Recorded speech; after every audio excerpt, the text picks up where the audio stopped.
সেজদায় পরে আল্লাহরে বলবেন, আল্লাহ এই পৃথিবীতে আমি ছাড়া তোমার গোলামের অভাব নাই, কিন্তু তুমি ছাড়া আমার দ্বিতীয় কোনো রব নাই। চোখের পানি ছেড়ে আল্লাহরে ডেকে বলেন, আল্লাহ এই জমিনে আমি ছাড়া তোমার গোলামের কোনো অভাব নাই, কিন্তু তুমি ছাড়া দ্বিতীয় কোনো রব আমার নাই, তুমি ছাড়া দ্বিতীয় কোনো জায়গায় চাওয়ার সুযোগ আমার নাই। চোখের পানি ছেড়ে আল্লাহরে বলেন, আল্লাহ কোরআনে তুমি শিখিয়েছো ফরিয়াদীদেরকে কেউ যদি চায় ওই ফরিয়াদীদেরকে বারণ করা যায় না, তুমি কেমন করে এই অভাগা ফরিয়াদীকে আজকে ফিরিয়ে দিবা?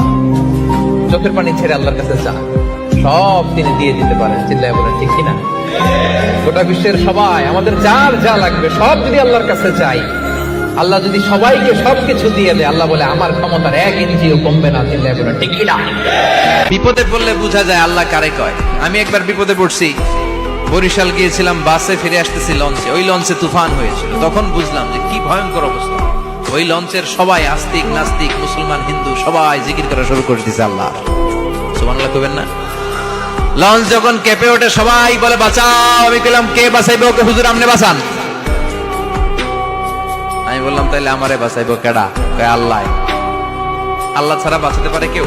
আল্লাহ আপনি আমারে ধৈর্যশীল বানান, আপনি আমারে শুকরগুজার বান্দা বানান। আল্লাহ আমার চোখে আপনি আমারে ছোট বানান, গোটা বিশ্বের মানুষের চোখে আপনি আমারে বড় বানান।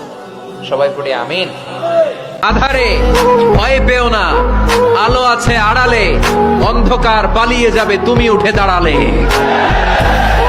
নিজেকে দাঁড়াতে হবে, নিজের সাথে নিজের শক্ত বোঝাপড়া করতে হবে। অন্যের দোষ খোঁজার সময় আমাদের নাই। চিল্লায় বলো ঠিক কিনা?